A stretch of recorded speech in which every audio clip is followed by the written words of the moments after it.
어제 한동혁 부장님이 사라고 했을 때 정말 맘먹고 샀어야 되는데 믿질 못했습니다. 저 또한. 오늘 좀 힘차게 들어가 보도록 하겠습니다. 아침엔 투자 허재입니다. 네, 여러분 안녕하세요. 홍선입니다.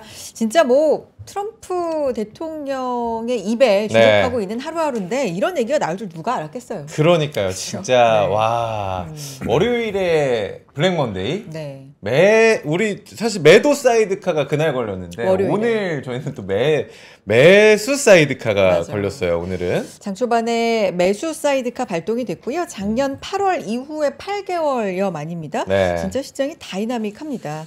네, 지금 시장도 올라가고 있는 상황인데 물론 뭐 여기에 대해서는 좀 약하다. 뭐 일본 증시도 보고 하면 우리는 조금 약하다 이렇게 생각하실 수 있겠지만 그래도 오랜만에 좀 숨통이 트인다. 네, 이런 느낌이 듭니다. 참 많은 이제 커뮤니티나 댓글을 보니까 글로벌 리딩방은 트럼프 트윗이다. 뭐 이야기하고 주식 사 지금이 적기야 딱 하고 한 3-4시간 후에 진짜 뭐 3억 원세 유예를 발표를 하니까 야 글로벌 증시가 이렇게 움직일 수 있을까요? 자 그렇다면 여러분들이 가장 궁금해하는 거 그래 지금이라도 들어가야 되나? 잘 만났다 쿨지온 시간입니다. 오늘 이분께 여러분들의 궁금증 여쭤보도록 하겠습니다. 우리 박지훈 부장님 힘차게 모셔보도록 하겠습니다. 반갑습니다. 안녕하세요. 예, 안녕하십니까. 다시 돌아온 상승 요정이에요. 그러니까 우리 쿨지온 부장님 사실은 요즘에 정말 이 시장이 워낙 오락가락하니까 컨디션 난조임에도 불구하고 오늘 또 시장이 힘차니까 또 투혼으로 힘차게 투혼으로 함께 해주시고 계십니다. 관세 이야기 해봐야죠. 관세 이야기 해봐야죠. 미국이 상호 관세 90일 유예해 줄게. 근데 중국은 안 돼. 더 올려. 지금 뭐 이런 거잖아요. 전 세계 증시가 환호를 일단 뭐 중국은 아직 잘 모르겠습니다만 일단은 뭐 환호하고 있는 상황입니다. 이 정도 이슈 맞죠? 그렇죠. 일단 오늘 제가 1시간 동안 전해드릴 메시지는 한 3가지 정도 오면 될 것 같아요. 일단 지금 시장은 어떤 안도의 한숨을 쉬었는데 이게 어디까지 이어질 것이니. 그렇죠. 과거에 이렇게 나스닥이 한 12%가 오른 적이 20몇 년 만에 처음 그러니까 상당히 많은 폭의 상승이 있고 나서 투비의 모습. 그럼 그 다음은 어떻게 됐었니? 라고 물어본다라면 성적표는 좋진 않아요. 그러니까 연속성 상에서는 조금 단절이 되고 또 차익률이 나오는 그런 미국 시장의 흐름이었기 때문에 일단 뭐 앞서서도 1시간 전에 이렇게 영상 보셨으면 아시겠지만 따라가진 말아라. 너무 여기 빨간 불빛에 흥분하면서 이제 가지야라는 이런 화이팅 넘치는 그런 매수 행태는 조금 자제를 하자라는 말씀들 계속 주셨는데 저는 개인적으로 오늘까지 분위기가 안 좋았으면 저 군가를 하나 부르려고 했어요. 군가요? 최후의 5분이다. 그 뭐예요? 이제 남자들은 잘 아시죠. 이제 관세라는 이런 트럼프 형님의 이렇게 세기를 들었다 놨다 하는 게 약간 우리 군대 그 얼차려 받을 때 있잖아요. 팔 벌려 높이 뛰게 할 때. PT 체조 할 때. PT 체조. 자, 뭐 20번. 목소리 작아. 50번.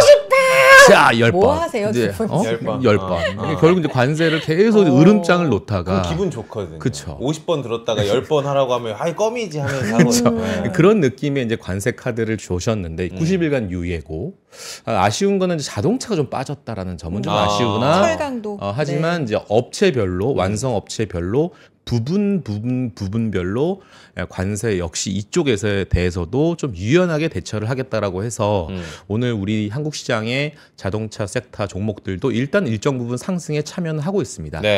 걱정되는 부분은 90일간 유예 또 베트남과 또 협의를 하고 있는 부분들 뭐 이런 그다음 이제 일본과 뭐 여러 가지 그 기타 대만 이런 나라들도 계속 협상의 카드는 열려져 있다라는 점은 좋은데 과연 중국이 어떻게 대응할 거냐? 이 125% 대 이 84%. 중국은 뭐 이런 약간 어제 보면 범인처럼 언론에서는 도배를 하더라고요. 어제 범인처럼? 채권 시장에 어제 이상 급등 현상 금리가 나오면서 이거 니네 중국이 팔고 있는 거지. 팔고 있는 거죠. 그래서 갖고 있는 거에 뭐 일정 부분 한 10분의 1 정도 던진 거 아니냐 이런 얘기도 있었고 뭐 마진콜 얘기도 나오고 여러 가지가 이슈가 있었지만 일단 약간 놀랬던 그런 채권 시장의 흐름들은 좀 진정이 되는 것 같아요. 그러니까 트럼프 행정부도 일단 앞으로의 어떤 무역 간의 이런 협상의 어떤 해결 중책은 베센트가 맡을 것이고 네. 이제 트럼프는 어느 정도 SNS라든지 약간 옆에서 으름장을 놓는 역할을 할 거라서 일단 관세로부터의 노이즈는 일단 피크아웃 쳤다. 그리고 주식시장도 저는 바닥은 쳤다. 이렇게 생각을 하고 있는 부분들이고 네. 다만 급등락은 좀 있을 수 있지만 어제와 같은 이런 드라마틱한 상황은 당분간은 나오진 않겠다라는 생각이 들어서 지금부터 살펴봐야 될 것 자체가 두 번째 메시지는 바로 종목에 대한 차별적인 이 전쟁에 대해서 어떤 쪽으로 우리가 사야 되고 어떤 쪽이 유망할 건지 이제 여러분들은 어닝에 대한 준비도 하셔야 됩니다. 그렇기 때문에 실적 노이즈 없는 것들 내에서 청정 지역에서 좀 놓으셔야 한다라는 점이고 그다음에 세 번째가 가장 중요한 역할인데 네. 과연 국내 시장 오늘 이제 사실은 해외 쪽은 이제 뭐 어제 뭐 한동혁 부총리 말씀하시고 여러 가지 패널들께서 말씀하시겠지만 저는 이제 또 종목 상담하는 그런 코너 아니겠습니까? 네. 그러다 보니까 이제 우리 개인들이 많이 물려있는 종목들이 어느 정도 리바운딩이 나올 건지에 대한 좋다. 약간 그 기상도 측면에서 좀 말씀을 드려야 되는 부분도 좀 있고 이제 제가 잠시 뒤에 이제 장표도 보여드리겠지만 제가 저번 주에는 약간 중흥장대 섹터들을 한번 쭉 1분기 프리뷰 자료를 보여드렸듯이 오늘은 약간 좀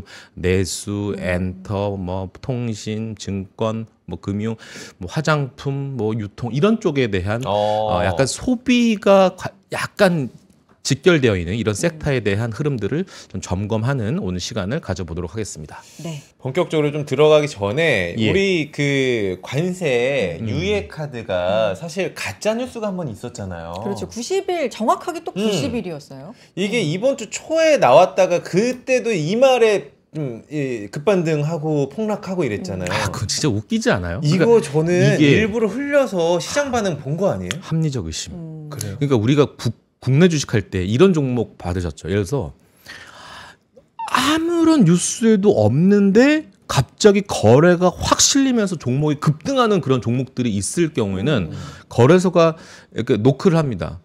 조회 공시 한번 때릴게요. 답변 주세요라고 합니다. 저희는 별거 없는데요. 근데 실제 좀 지나고 나서 그 루머가 그대로 현실화되는 경우가 있어요. 그러니까 아니 근데 이게 미국 정책인데 그치. 이런 뭐 아까 소위 비유하자면 간부, 난 이게 조작 세력인 것 같아. 거대 세력들.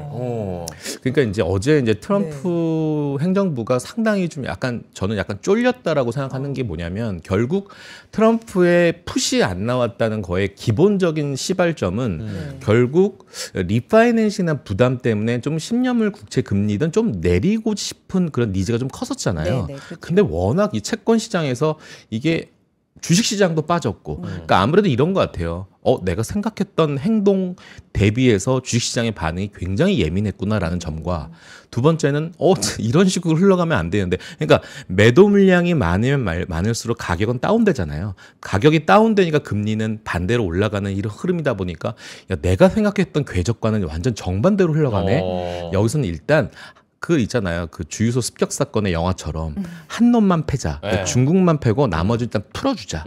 그런 식의 어떤 카드를 급하게 낸 것 같아요. 하지만 난 중국에 대해서 강경책은 전혀 물러날 김이 없어. 물러날 스탠스 아니야. 그러니까 대화로 풀자라는 것들에 대해서는. 그리고 뭐 테슬라도 사실 어제 굉장히 많이 올랐잖아요. 네.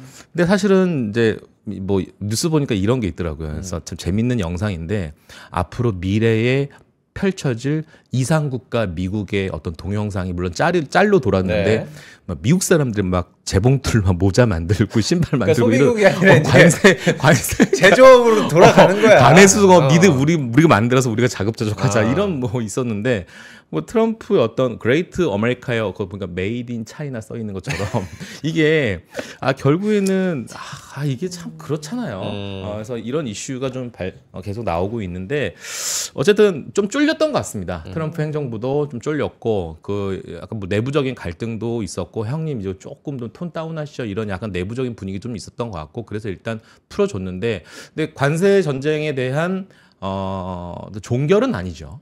그렇죠. 유예잖아요. 네, 사실. 종결은 아니고 제가 볼 때는 한 달 정도는 제가 볼 때는 시장은 숨통은 좀 트였다라는 생각이 좀 있고 그럼 국내 시장으로 돌아왔을 때 어떤 쪽으로 무게추를 좀 둬야 될까라는 생각을 했을 때 약간의 이 베타 성향이 크고 공격적인 분들은 이런 의견을 주십니다. 그러면 한두 차례는 정상적인 그러니까 시장에서 주도주 역할을 했었던 종목들이 다시 복귀하는 뭐 조선주, 방산주가 사실은 유럽의 피어그룹 방산주 이번에 큰 하락장에도 5% 내외밖에 안 빠졌거든요. 그러니까 여전히 살아있는 그런 텃밭이 있는 섹터들의 종목들은 다시 리바운딩 할 것이고 뭐 전력기기 오늘 보면 전력기기 굉장히 많이 올라 있고 그러니까요. SK 하이닉스도 엔비디아가 어느 정도 족쇄를 또 미국에서도 풀어주는 모습이 있다 보니까 HBM 관련된 밸류체인들 한화비전 또 뭐 SK 하이닉스 이런 종목들 두산 이런 종목들도 세게 올라오는 모습들이거든요. HD, 현대일렉, 전력기기, 또 효성중공업 이런 종목들 튀어오르고 있는 모습들입니다.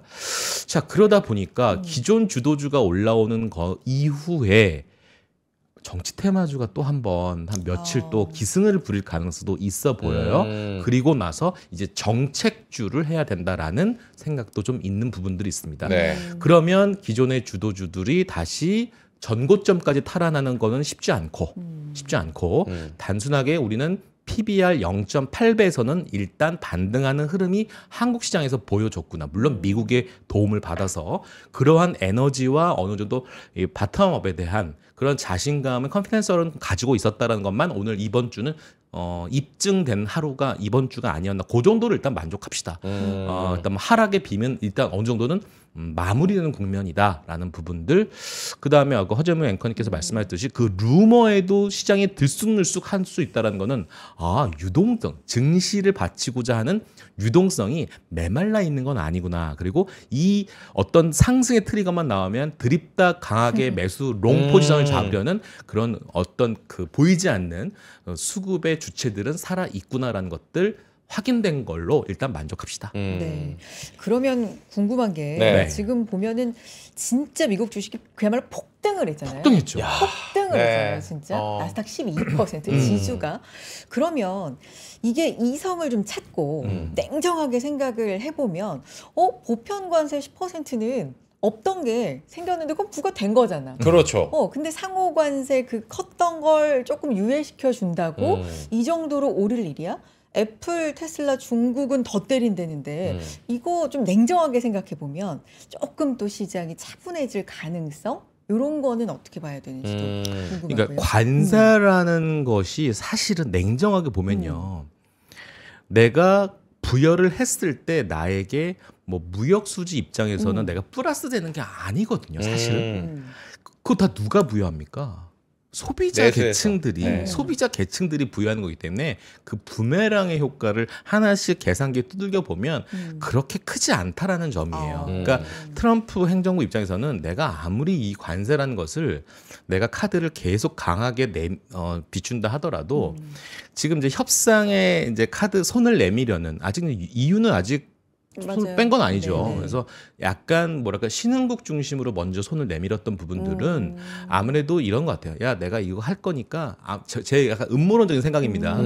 너 내가 이렇게 할 건데 한 하루 이틀 격차 두고 나한테 다시 손 내밀어. 이런 식의 어떤 제스처는 있지 않았을까라는 생각도 좀 있어요. 그러니까 전체 볼륨감에서 그들이 차지하는 영향은 크진 않고 그리고 미국 시장 내에서는 그런 공산품들에 대한 제조 완성품들에 대한 수요는 미국이 계속 진행해야 될 수밖에 없는 운명이기 때문에 그건 하나의 작은 액션에 불과하고 결국 이렇게 돌고 돌다 보니까 결국 사실은 나는 중국을 겨냥하고 싶었던 거에 대한 부분들 또 대만이라든지 IT의 어떤 밸류체인들에서 중요한 중추적인 역할을 하는 그 기업들에 대한 표적 그 정도 생각을 하고 있는 것들이라는 저는 생각을 하고 있어서 관세에 관련돼서는 이 노이즈들이 점점 무덤덤해지거나 이게 사실은 아직 관세 전쟁이 끝난 건 아니지만 앞으로 향후에 이렇게 경사도가 이렇게 수렴해가는 과정으로 갈지 않을까라는 생각이 들어서 제가 사실은 이 장표를 한번 보면요. 좋습니다. 이게 사실은 과거 물론 똑같지는 않지만 18년대 아마 기억나실 겁니다. 이게 사실은 위에가 이제 S&P 500 지수고요. 네. 밑에 있는 지수가 저희 한국의 코스피 지수거든요. 근데 사실 시장이 놀랐던 거는 이때의 경사도 하락보다 지금의 하락 경사도가 더 가팔랐기 때문에 시장은 어디까지 빠질 거에 대해서는 사실 몰랐던 부분들인데 사실은 이때만 하더라도 연준은 팔짱 끼고 있었어요.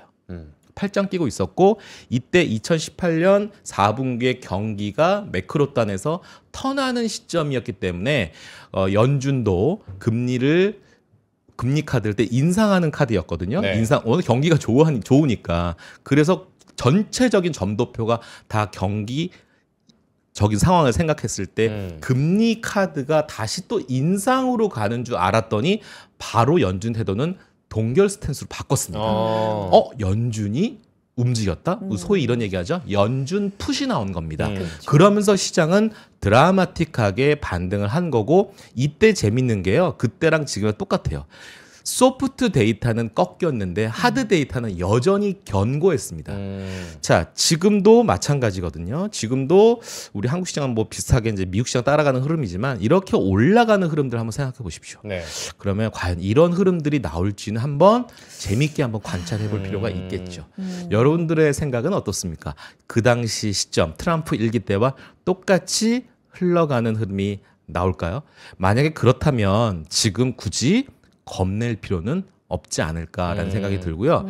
저희 하우스 뷰 입장은 네. S&P 500의 목표치를 원래 연초는 6,500으로 목표를 잡았지만 조금은 좀 톤 다운을 해서 저희는 6,200까지 연내 목표를 두고 있는 모습입니다. 그래서 지금 정도는 뭐 냉정하게 얘기했을 때 바닥이 맞습니다라고 자신 있게 말할 수는 없으나 어느 정도 바닥권 형성의 5,000포인트는 바닥권 형성이라는 게 전체적으로 형성이 되고 있는 것 같습니다. 저는 오늘 이후로 많은 뭐 기자분들도 기사를 좀 쓰실 것 같은데 예측 기사도 많이 나올 것 같은데 그래서 지금 상황에서 V자 반등이냐? 아니다. W자일 수 있다. 한 번 더 뭔가의 발언이 나올 수도 있다. 워낙 유동성이 심한 시장이니까. 맞아요. 지훈쌤, 우리의 쿨지훈 어떻게 보세요?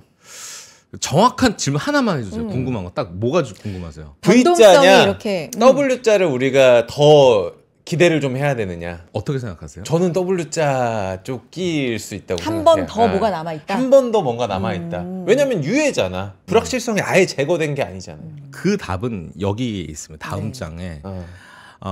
문제를 만든 메이커는 트럼프고 그 문제를 솔버도 트럼프다라는 것들입니다. 그래서 당분간은 트럼프의 액션이 중요할 것 같아서 W자냐 V자나 이런 형성되는 그림들은 아무래도 트럼프 쪽에서 아마 솔루션을 주지 않을까라는 생각이 들거든요. 근데 문제는 4월이 되면 소위 말해서 만기되는 국채금리에 대한 부분들이 상당 부분 익스포저가 제일 큰 달이 4월이니까 그렇죠. 월요일날 방송 보니까 이혁진 차장이 그러더라고요. 죽을 4자가 가면 5월이 온다라는 감탄사의 5. 어느 정도 저도 동의하는 부분들이 있는데 저는 조금 시계추를 땡겨서 지금서부터는 전 분할 매수해도 된다라는 생각을 갖고 있거든요. 그래서 일단은 저점을 높여가는 그러니까 허재무 앵커님께서 질문 3번이 만약에 있다면 W자는 W자인데 약간 그 W자 모양이 이렇게 좀 기형적으로 생긴 그러니까 저점이 점점 높여가는 그런 계단식 상승의 흐름이 나오지 않을까라는 생각이 들어서 저는 전고점 탈환까지는 몰라도 전고점의 한 80%까지 육박하는 그 흐름들이 나올 수 있을 것 같아서 만약에 해외 주식 갖고 계신 분들이라면 제가 이제 이것도 한번 보여드리고 싶은 게 있는데 이게 사실은 낙폭과대 종목도 쭉 한번 이렇게 적어본 게 있거든요. 네. 그러니까 물론 애널리스트 이거 가격은 중요하지 않아요. 그냥 단순하게 어느 정도 빠졌나라는 생각들 보면 52주 최고가에서 이거 어제 올랐으니까 업데이트 안 됐을 겁니다. 근데 상당 부분 반토막 종목들이 굉장히 많습니다. 저희는 사실은 최근에 좀 얘기하고 있는 종목들은 로빈후드, 그다음에 팔란티어. 근데 메타가 차트가 굉장히 좋아졌더라고요.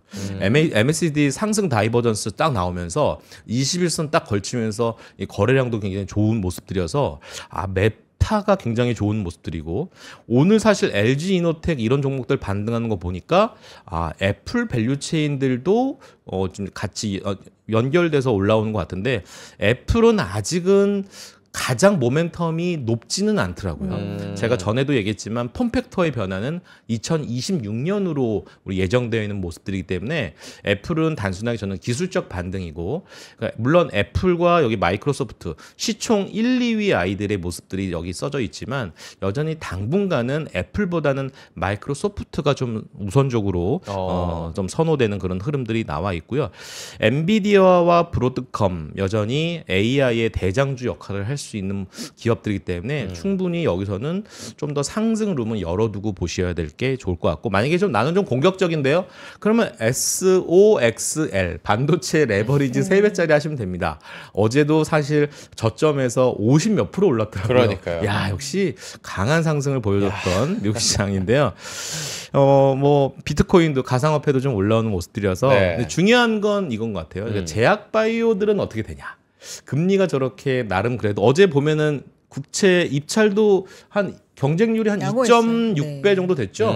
근데 입찰에 성공했던 금리를 봤더니 한 4.4가 좀 넘어요. 네. 그러니까 어떻게 보면 그냥 낮은 레벨은 아니거든요. 그래서 그런 고금리 환경에서, 물론 상대적이긴 하지만 그런 쪽에서 금리가 높다 보니까 제약바이오보다는 오히려 조금 낙폭과대의 테크, 기존 주도주, 그다음에 캐펙스에 대한 뷰가 꺾이지 않는 그런 쪽에서 오히려 주도주 사냥을 하시는 게 어떨까라는 생각도 듭니다. 네. 오늘 사실 시장에서 네. 워낙에 이 90일 유예가 그냥 이제 중심이었기 때문에 묻혔는데 FOMC 의사록 공개했는데 다수의 연준 위원들은 걱정이다. 네, 스태그플레이션 좀 걱정된다 이런 얘기를 해서 사실 이번 주에 요 이슈 아니었으면 중요하게 보는 지표 있었잖아요. 뭐 CPI도 나오고 그렇죠. 막 이제 이러니까 네. 매크로도 좀 봐주세요. 어떻게 진행될까요? 예, 오늘 CPI가 나오죠. 맞아요, 오늘 밤에. 나오죠. 네. 그래서 여기 그림 보시면 알겠지만 막 시위합니다. 반대 뭐 트럼프 반대 시도 막 있고 신경 많이 쓸 겁니다. 그런 과정에서 빅스 어제 약간 스팟으로 보면은 뭐 한 50도 넘었어. 53이 찍었다고 네. 어제 하더라고요. 네. 근데 이제 제가 태어난 해 1997년도 97학번이구나. 그래서 97년도면 야라고 할 뻔했네요. 그래서 과거치 빅스의 어떤 그 흐름들 보면 이렇게 오랫동안 고점에서 머물렀던 적은 없어요. 네. 딱 찍고 내려오고, 딱 찍고 내려오고 그런 상황에서 요 정도 지표 내에서는 충분히 사서 1개월, 3개월, 뭐 6개월 정도의 수익률은 다 좋았던 상황이어서 지금 정도면 그 페어 앤 그레이드 지표도 5 하회였었던 상황이었잖아요. 어제까지. 네. 네. 그래서 그런 상황에서 무조건 사면은 네. 먹었대더라. 뭐 이런 어제도 사실 그 얘기를 했었어요. 이제 방금 홍 선생님께서 질문하셨던 것 중에 이제 뭐 나스닥 PER 개념도 야 이렇게 PER이 쭉 떨어지는 거 보면 전 처음 봤어요. 물론 이때도 좀 그랬었지만 네. 야 근데 이제 중요한 건 이제 매크로가 어떻게 펼쳐질 거냐라는 건데 가장 중요한 질문은 이거 아닌가요? 과연 리세션이 오느냐, 환경이 과연 경기 침체로 갈 확률이 몇 프로냐라는 것들인데 저희는 침체 확률을 어제 트럼프의 관세 90일 유예 카드 나오기 전까지는 45%였어요. 침체 확률이 45? 그래도 50은 안 넘잖아요 라고 할 수도 있지만 한두 달 전에 침체 확률이 거의 20% 하회였으니까 굉장히 침체가 될 수 있겠다라는 생각도 해보는 그런 상황이었는데 아직은 하드 데이터나 이런 부분들은 아직은 부진은 아닙니다만 네. 부진이 될 가능성이 매우 높았던 상황이었고 뭐 5월에 침체 확률이 더 빠르게 내려가기는 어려울 전망으로 보고 있는데 중요한 건 이겁니다. 자, 앞으로 매크로 환경이 경기 침체로 넘어갈 상황을 판단하면 일단 첫 번째 높다. 2, 3년 내에 그럴 가능성은 높다. 왜냐하면 이게 미국 경제 평균 확장 기간이요. 보통 6년 안팎이래요. 네. 저희 안기태의 이코노미스트 연구 결과에 의하면 6년인데 쭉 지금 바이든 때도 쭉 한번 자료 재보니까 트럼프 2기가 이제 작년 이제 올 1월에 탄생이 되면서 쭉 한번 계산해 보니 2, 3년 뒤에 그 하락 사이클로 접어들게 되는 그런 사이클에 나와 있기 때문에 네. 2기 정부 내에 침체가 올 가능성은 높다라고 보고 있고 그게 2, 3년 내다 그런 상황이고요. 하지만 지금 당장 컨빅션, 침체 반드시 온다라고 하는 건 무리가 있다. 왜냐하면 미국의 경제는 가장 탁월하기 때문에 라는 것들이 물론 아무리 유럽의 어떤 경제에 대한 부분들, 아니면 경기 부양에 대한 또 중국의 경기 부양에 대한 카드가 아무리 나온다 하더라도 탄탄한 미국 경제의 그 벽을 넘어설 수는 없는 거기 때문에 당분간은 물론 달러에 대한 영향력을 뭐 지금 논하자는 얘기는 아니지만 경제 매크로적인 측면에서는 미국의 힘이 너무나 강하다.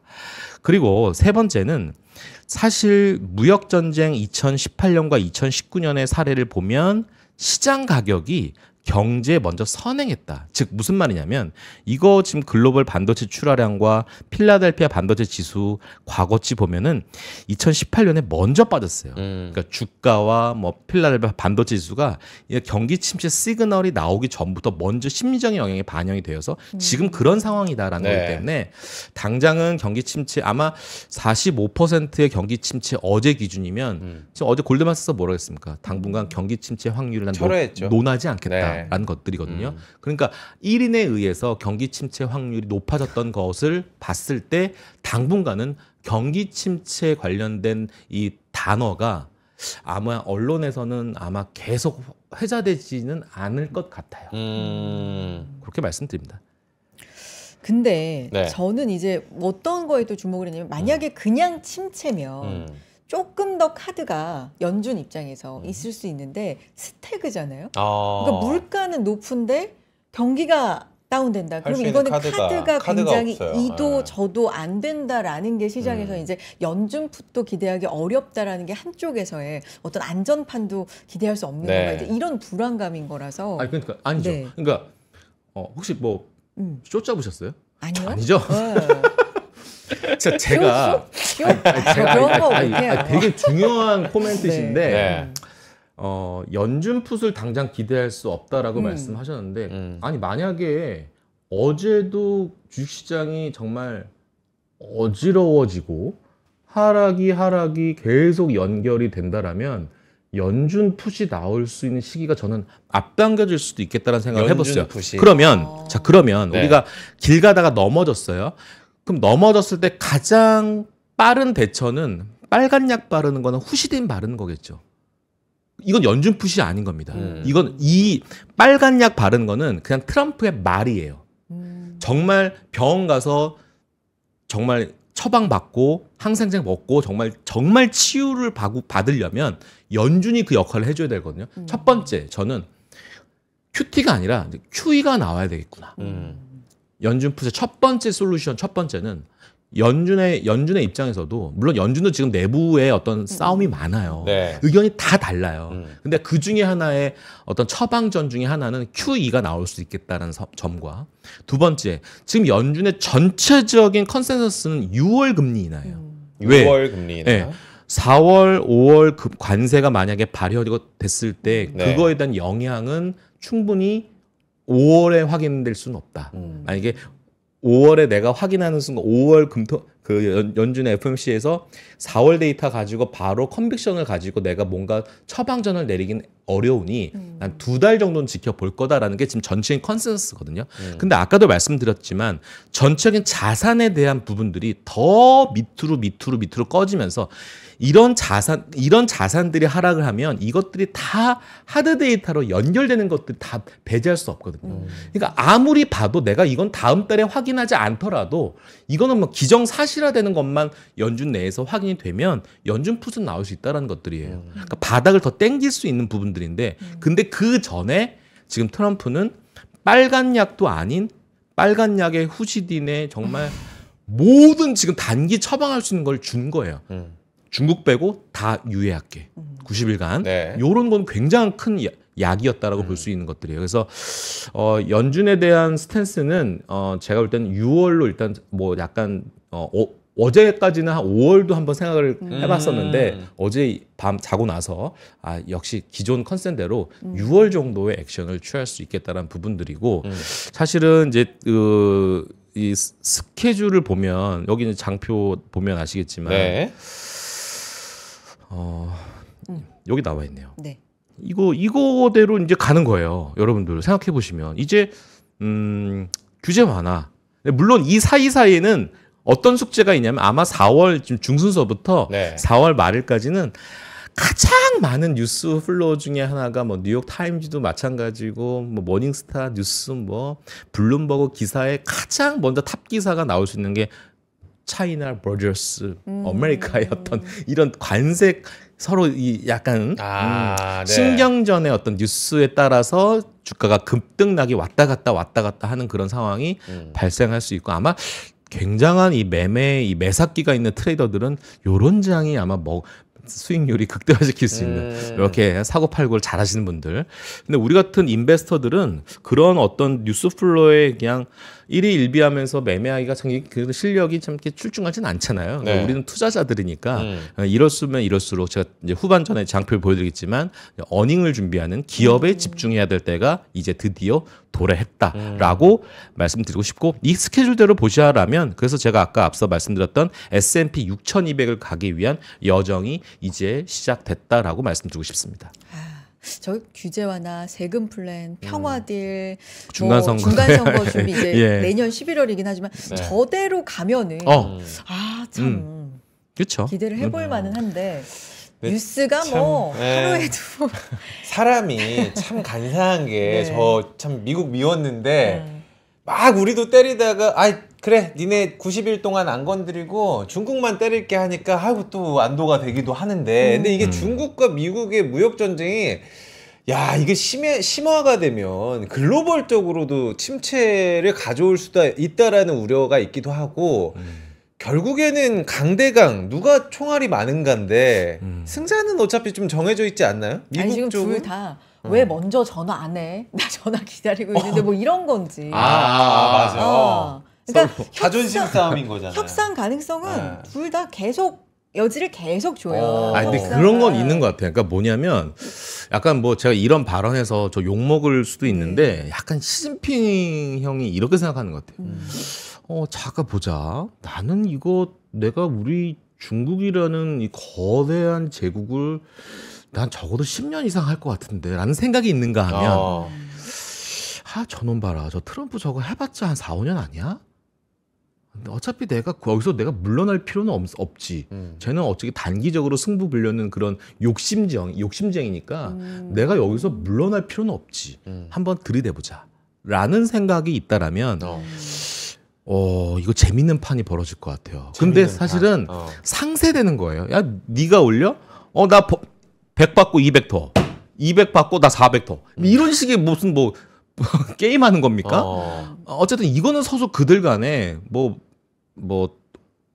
그렇게 먹을 거리가 그렇게 크지는 않을 것 같다는 사실 생각이 지금 관세 제시한 것만 보면 무역하지 말자는 얘기죠. 그렇죠. 125대 뭐 84 뭐 더 올린다고 하니까 중국도. 그러니까 뭐 예를 들자면 나름 뭐 머리를 쓴 것 같기 때문에 뭐 테슬라는 아무래도 전체 거대 생산국이 중국이니까 근데 중국에서 만든 테슬라 차는 미국으로 가진 않잖아요. 그러니까 그렇게 생각해 보면 뭐 테슬라 영향을 좀 덜한 부분도 있고 아마 어느 정도는 일론 머스크를 좀 배려한 것도 좀 없지 않아 있긴 한데 팀 쿡은 무시한 거지. 어쨌든 테슬라를 우리 개인적인 그 국민들이 제일 많이 갖고 있는 종목 중에 테슬라인 거고 제가 사실은 이렇게 해외 주식을 보고 또 국내 주식의 흐름을 보면서 제가 항상 휴먼 인디케이터 역할을 하는 게 뭐라고 말씀드렸죠? 제가 바닥을 제가 여러분들 무시하는 게 아니라 저 증권사 직원의 입장에서 저 또한 능력 없는 것 중에 하나가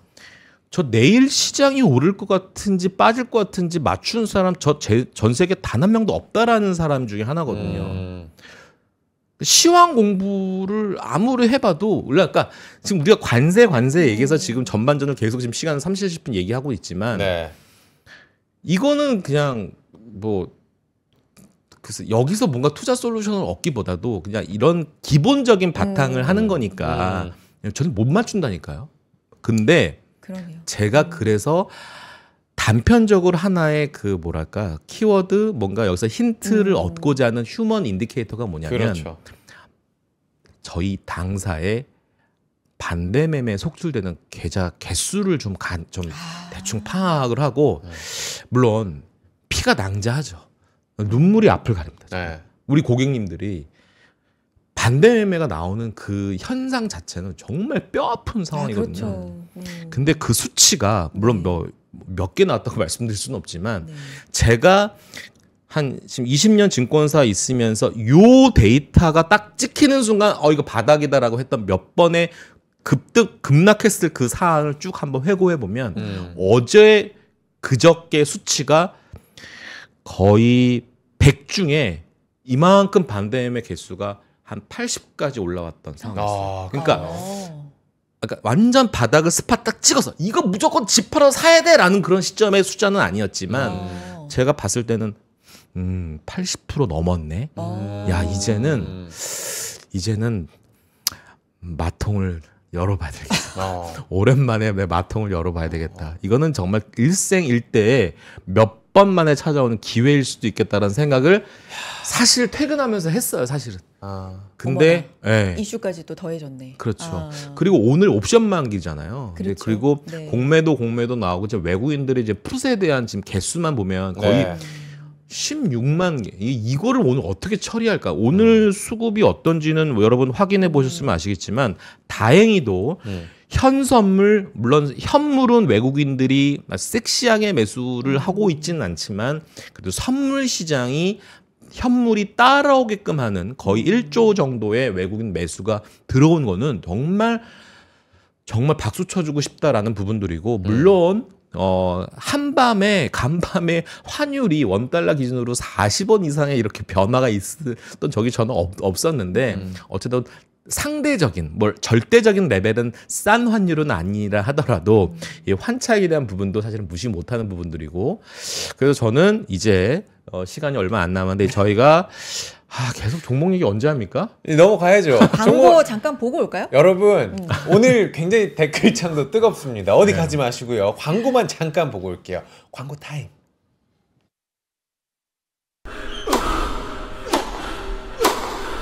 멋있다. 부러운가? 14만 1211번의 스윙과 68개월 27일의 투자로 만들어진 자세다. 나의 테니스도 나의 자산도 투자로 키운다. 나는 투자한다. 나는 성장한다. NH투자증권. 와, 멋있다. 부러운가? 기본기 연습과 스트로크 훈련에 1532시간을 투자해 갖게 된 리듬이다. 나의 드럼도 나의 자산도 투자로 키운다. 나는 투자한다. 나는 성장한다. NH투자증권.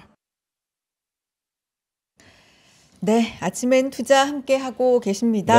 시장은 계속해서 빨간불 켜내줍니다. 양대 지수 지금 코스피 5%대 초반, 코스닥 4% 후반 상승 계속해서 이어가 주고 있네요. 종목 얘기 가볼까요?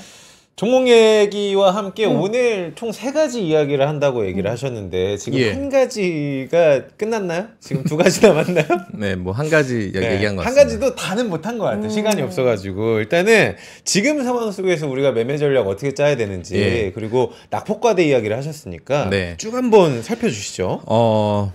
박지훈의 오늘 컨텐츠가 끝나는 게 아니고요. 내일 저랑 비슷하게 생기신 분 내가 요원을 투입시킬 테니까 내일 금요일 이 시간에도 이 본방 사수해 주시면서 투자 전략에 정말 냉철하게 잘하시는 분이 계세요. 지금 채팅창 보니까 저는 예측하고 싶어요. 예측을 이분과 함께 하시면 좋을 것 같다는 거는 미리 광고 한 말씀 드리고 그럼 일단은 미남이 나오시는 거는 확정이네요. 본인과 닮았다고 하시니까 진심이에요? 빨리 진행하시죠. 자, 장표 보여주시면 그래서 뭐를 봐야 될까라는 건데 당연히 1번은 낙폭과대고요.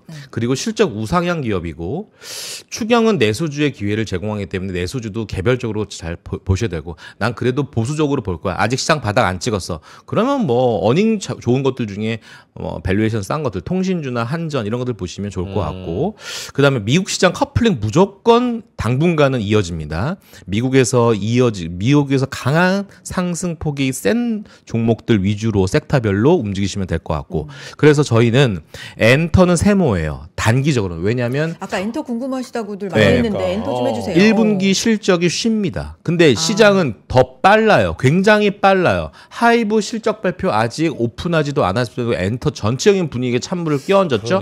그래서 1분기는 쉽니다. 하지만 연간 성장에 대해서는 전혀 노이즈 없는데 엔터는 세모예요.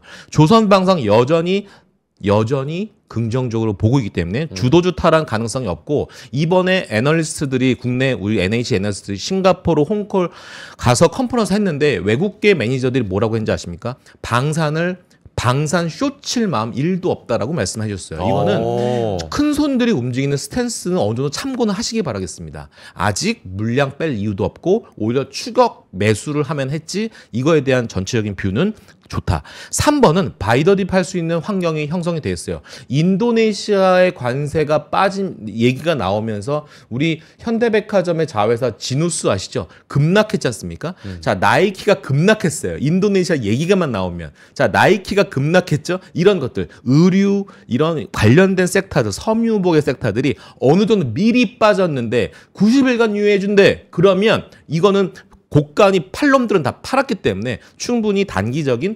갭 맥국이라는 흐름들이 수급 요인의 역할을 할 수 있겠다라는 생각이 듭니다. 화장품은요 어느 정도는 실적 가이던스는 탄탄해요. 네. 탄탄한 부분들이기 때문에 요거는 또 기대를 해볼 만한 게 차이나 모멘텀까지 약간 이건 정권의 교체와도 약간 일부 연결되는 부분들이기 때문에 요거는 굉장히 긍정적으로 전망하고 있는 모습들이고요. 유통은 이거는 뭐 당연히 여러분 아시죠? 지겹도록 얘기 듣는 것. 추경안에 대한 모멘텀이 역할을 해줄 수 있을 것 같다. 네. 2차 전지는 전 뭐라고 말씀드렸습니까? 이제 반등의 준비를 해야 될 계절이 왔다라고 생각하기 때문에 2분기는 반등하자. 다만 학수고대하고 있는 건 뭐냐? 리튬 가격의 반등만 제발 나와라. 그러면 충분히 레벨업 될 수도 있다. 그리고 트럼프의 스탠스 중에 가장 중요한 게 약속한 게 있죠. IRA 법안 완전 폐지였거든요. 근데 그거 완전 폐지 안 할 가능성이 있어 보여요. 그러면 그러한 뉴스 띵만 나와도 이거는 굉장히 모멘텀 역할을 할 수 있는 거리들이다라는 것들이고 싫어 난 그래도 보수적으로 갈래? 그러면 지금 밸류업 가동하기 전 과정까지 내려온 주가 누구? 은행들이에요. 네. 신한지주를 저희는 NH탑픽이긴 하지만 은행주들의 지금 밸류업 가동 전 가격까지 내려온 부분들이거든요. 어닝 따박따박 좋아지고요. 여러분 배당 좋아하시죠? 배당하면은 은행증권주죠. 그래서 이런 것들은 참고하시면 될 것 같고 반도체 참 재밌습니다. 여러분들 반도체 어떻게 하실래요? 사야 됩니까? 저는 사이클 오니까 이제 줍줍 해야 된다고 생각을 하거든요. 동감. 반도체는 지금부터 줍줍을 하셔야 될 것 같고 일단 1번은 소부장, 2번은 역시 반도체 하이닉스, 삼성전자 보셔야 될 것 같고 우리 앙케이드 조사했지 않습니까? 삼성전자가 승리했는데 오늘은 하이닉스의 판정승이죠. 왜? 엔비디아 때문에. 그래서 그것도 한번 생각해 보시면 될 것 같고요. 그래서 아마 이거 국내 너무 반도체에 몰입하지 마시고 약간 해외 ETF 쪽 종목 선정에 약간 장애가 있으신 분들은 ETF도 편하십니다. 그래서 그런 것도 한번 보시면 될 것 같다. 왜 바이오 없냐고. 바이오도 있고 소부장에서 하우스뷰는 지금 그러면은 상위로 생각하는 게 꼽는 게 어떤 거예요? 소부장에서? 소부장에서. 일단 장비주는 뭐 좀 지겹긴 하지만 주성 엔지니어링과 파크 시스템스를 좋아하고요. 그다음에 원익 IPS라든지 전공정, 후공정단 좋아하는 부분들이 있습니다. 뭐 그런데 아까 제약바이오가 있었죠. 그러니까 채팅창에 바이오 왜 요 명단에 목록에 없어요. 이렇게 궁금하다고 하시거든요. 그래서 여기다 한번 이렇게 써봤는데요. 네. 이게 사실은 저희가 원래는 이 자료가 기관 매니저들에게 이제 작성하려고 이제 1분기 실적 준비 바쁘시죠? 그래서 제가 짤막하게 한 장으로 요약해드리려고 해서 애널리스트들이 기업 법인 관련돼서 기관 투자자들에게 주는 재료인데 요거는 이제 잠시만요, 부장님. 속보가 와가지고 뭐예요? 코스닥도 지금 매수 사이드카가 발동이 됐다는 그래요. 소식이 네, 나오네요. 사이드카 지금 코스피는 장 초반에 매수 사이드카가 발동이 됐었고 코스닥도 발동이 됐다. 지금. 우리 좋은 뉴스잖아요. 속보는. 그러니까, 좋은 속보는 그냥 조용히 넘어갑시다. 조용히 그럴까요? 네, 이게 왜냐면 그래요? 괜히 이런 거 있잖아요. 우리 시장에서 막 상승하면 막 흥분하잖아. 그럼 저 한마디 하죠. 조용히 해. 설레발 치지 마. 복 나가. 막 오늘 장 끝날 때까지 네, 조용히 지켜만 보도록 하겠습니다. 네, 원래 돈은 어디서 샌다? 저기 화장실 문 걸어 잠그고 조용히 새는 거야. 팔사로 해서. 네, 그런 거예요. 조용히 하자. 아직 근데 우리는 아픔이 너무 많아요. 이제 이게 사실은 치유가 될 수는 없지만 냉정을 되찾고 제약바이오 계속 해주세요. 이제 뭐 여러 가지 의약품 관련된 관세로부터 좀 자유롭긴 할 수 있다 하더라도 저희가 생각하는 탑픽은 이제 삼바. 그다음에 한미약품. 한미약품이 좀 생소로울 수 있어요. 근데 원래 지금 투자자들이 되게 좋아하는 게 뭐 ABL 바이오 완전 날라갔고요. 이미 모멘텀 나왔고 알테오젠 워낙에 좋아하시고 뭐 삼천당 제약도 좀 많이 개인들이 좀 좋아하시고 뭐 그런 것들인데 뭐 리가켄 바이오도 좋아하신 저희는 약간 기업 내부에서 약간 경영권 분쟁 때문에 좀 시끄러웠던 그런 것들이 좀 일단락된 하면서 약간 자회사들 계열사들이 턴어라운드 하고 있는 실적 나오는 모멘텀이 있는 한미약품을 좀 좋아한다 이런 얘기를 좀 해드리고 싶고요. 자, 이거 적어놨죠. 그런데 그래도 불구하고 실적이 좋은 건 뭐가 있어요? 삼바 실적 좋을 것 같고 HK 이노엔 실적 좋을 것 같습니다. 그래서 이런 것들, 이런 것들 한번 참고하시면 좋을 것 같고 여전히 CDMO 시장에 삼성바이오로직스와 새롭게 진입하는 셀트리온도 긍정적으로 관세 측면에서 실적 영향이 없다라는 점들 생각해 보면 뭐 제약바이오도 금리가 조금 불편하긴 합니다만 충분히 이쪽도 어닝 모멘텀 있는 종목들도 내부적으로 있을 수 있으니 참고하시면 좋을 것 같습니다. 자, 그 다음에 저희가 엔터는 아까 말씀드렸죠. 그 다음에 요거 이제 인터넷 게임주 한번 저희는 탑픽은 새롭게 등장했습니다. 저희가 원래 인터넷 섹터 담당하는 안재민 이사님께서 부장님께서 원래 카카오 말고 네이버를 원래 탑픽으로 주셨는데 네이버 뺐습니다. 왜요? 네이버 뺐고 카카오를 넣었어요. 왜 그러냐면 카카오가 그러니까 이제 인터넷 섹터에서 모멘텀으로 탑픽으로 내세울 수 있는 것들은 뭐냐면 없던 사업이 잘 되는 것들이 확인되면 그게 모멘텀 가치 평가 점수에 좀 약간 애드업이 되기 때문에 이거는 할증 요소가 좀 붙습니다. 카카오 보시면 변화를 발견하다라는 레포트로 썼어요. 변화? 누구랑 지금 손잡았죠? 알트먼. 네, 그래서 오픈 AI와 전략적 제휴 체결을 발표한 것들에 대한 부분들이 굉장히 기대가 되는 것들이고 중요한 건 바텀업 관점에서 자회사가 다 턴합니다. 카카오페이 흑자, 그 다음에 에스파 복귀, SM엔터, 그 다음에 디어유 연결 편입. 요거는 좀 약간 요즘에 노이즈가 있어요. 요거 약간 M&A 설이, 매각설이 있어요. 요거는 한번 좀 확인할 필요가 있는데 어쨌든 긍정적으로 해석하면 팔면 돈 들어온다. 돈 들어오면 뭔가 캐시카우 입장에서는 긍정적으로 해석할 수 있겠다라는 것들이고 카카오 모빌리티 다시 재개한다라는 것들 등등등을 발견했을 때 카카오도 좀 긍정적으로 볼 수 있는 것들이고 게임주는 뭘 제일 좋아하냐면 크래프톤 여전히 좋아합니다. 이런 것들 예상 라인업 계속 좀 업데이트가 되고 있는데 나쁘지 않습니다. 그런 것들 확인하시면 좋을 것 같습니다. 그리고 1분기는 실적들이 나쁘지 않네요. 좋습니다. 이것도 참고하시면 좋을 것 같습니다. 그 다음에 화장품 궁금하실 것 같기도 해요. 화장품. 전체적으로 섬유, 뭐 생활 소비재까지 섹터를 물어보면 화장품은 저희가 APR을 어닝 모멘텀으로는 좀 좋게 봅니다. 단기적으로는. 근데 여전히 탑픽은 뭐 코스맥스라든지 이쪽을 좀 좋아 보이긴 하는데 코스맥스는 숙제가 중국 사업부가 좀 실적이 돌아서야 되는 부분이 있기 때문에 그건 좀 확인될 필요가 있는데. 콜마는 어때요? 많이 또 들고 계시니까. 한국 콜마 역시 같이 코스맥스랑 같이 견주어서 여전히 좀 좋아 보입니다. 화장품 섹터는 올해 또 들고 가야 할 섹터 중에 하나인 것 같아요. 여러분 아시겠지만 가장 이 뷰티 산업에서 좋았던 게 여러 가지 종목이 있죠. 파마 리서치를 필두로 해서 이런 섹터들은 결국 중국인의 유입과 외국인의 유입을 통해서 한국산에 대한 선호도가 지금 높아지는 부분들이기 때문에 지금 가격적인 측면에서도 국내 화장품 업계가 가격 메리트를 계속 지금 리프레시를 하고 있는 모습들이기 때문에 이 따이공들에 대한 정책이 조금 유연해질 수도 있는 부분들이기 때문에 약간 인센티브 제도에 대한 변화도 좀 있을 수 있거든요. 그렇게 생각한다면 약간 죽어있던 차이나 모멘텀이 올해는 한 3분기서부터는 이렇게 좀 계단식으로 올라올 수 있는 게 보여질 거예요. 그리고 정책적으로 추경과 관련돼서도 좀 이쪽 같은 맥락이 있는 섹터니까 참고하시면 좋을 것 같습니다. 한국콜마 여전히 미국 잘하고 있는 모습들입니다. 긍정적으로 보고 있고 1분기만 보시면 컨센에 부합하는데 요거는 괜찮습니다. YOY 플러스 50%의 성장을 예상하고 있는 모습들입니다. 네. 국내 잘하고 미국 잘하니까 이런 거 참고하시면 좋을 것 같습니다. 또 뭐죠?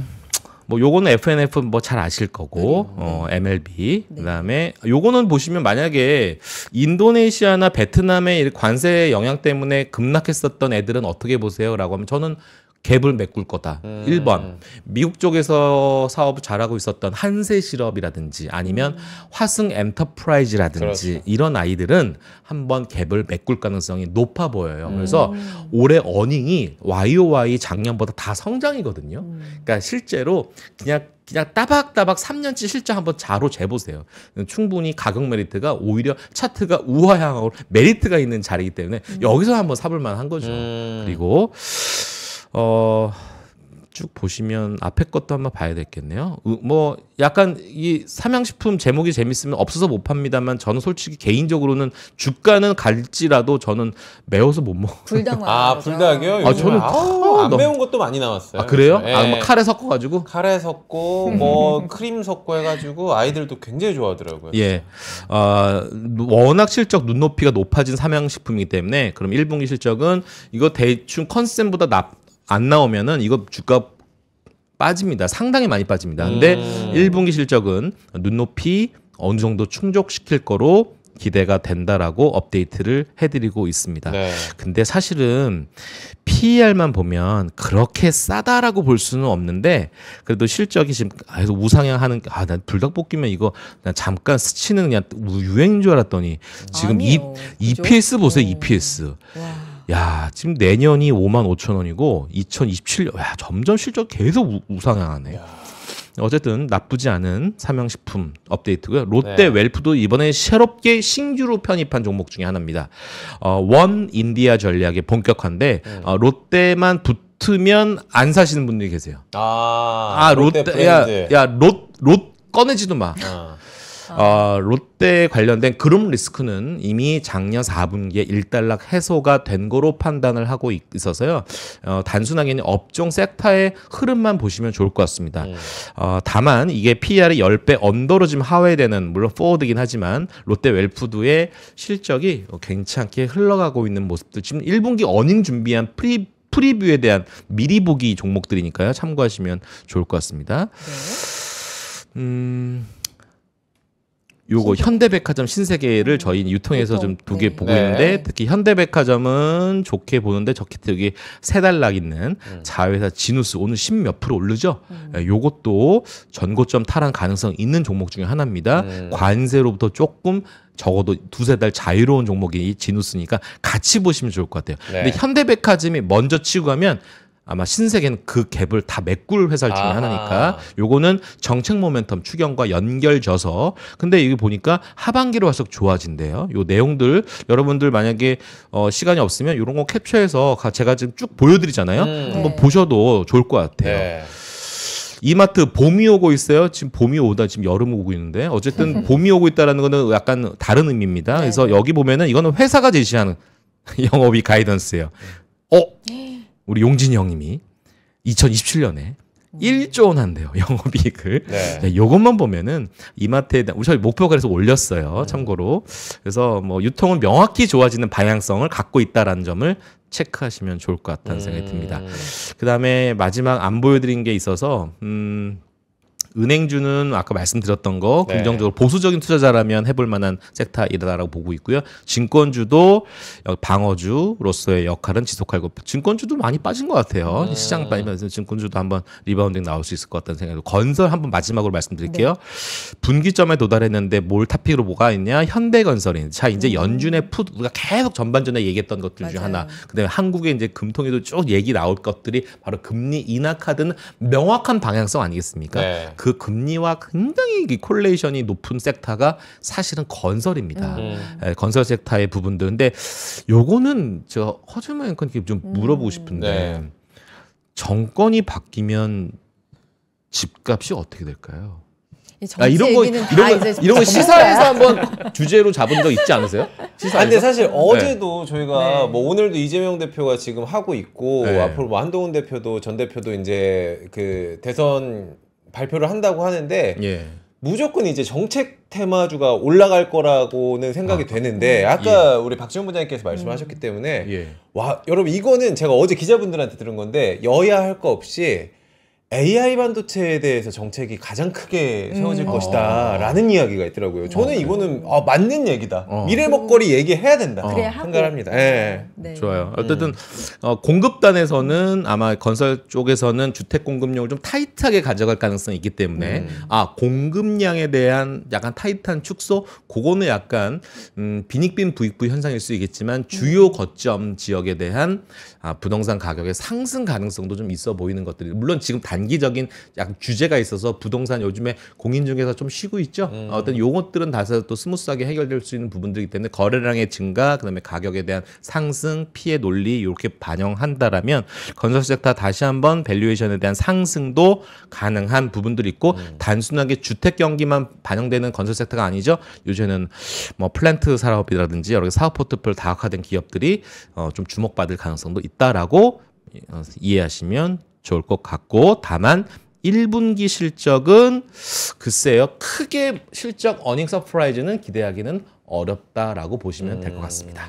알겠습니다. 오늘 여기까지 들어야 될 것 같고요. 오늘 뭐 매크로적인 얘기부터 또 숨가쁘게 종목 섹터에 대한 얘기까지 함께 해주셔서 늘 든든하고 박지원 부장님 감사드리고요. 내일은 닮은 분 나오신다고요? 내일 오늘 콘텐츠는 내일도 이어진다는 점 다시 한번 말씀드리겠습니다. 내일 나오시는 분 아직 저희가 공개를 못하겠지만 나오셨을 때 그분의 의견도 한번 여쭤보도록 하겠습니다. 어제 닮았다고 이렇게 표현을 해주셨는데 알겠습니다. 오늘 여기까지 함께 할게요. 고맙습니다. 네, 감사합니다 부장님. 상승폭 더 확대합니다. 코스피 5.27, 코스닥 5.23% 상승하고 있고요. 후에 더 강해질지, 후 강일지, 후 약일지 모르지만 오늘은 어쨌든 좀 시원하게 올라줬으면 좋겠네요. 내일 오를지 떨어질지 모르잖아요. 그럼 오늘까지는 좀 올라줬으면 좋겠습니다. 시원하게 좀 올라줬으면 좋겠습니다. 맞습니다. 내일 금요일인데요. 내일도 저희 똑같은 시간에 시장 얘기 함께 나누는 시간으로 인사드리겠습니다. 여기까지입니다. 내일 뵐게요. 고맙습니다. 고맙습니다.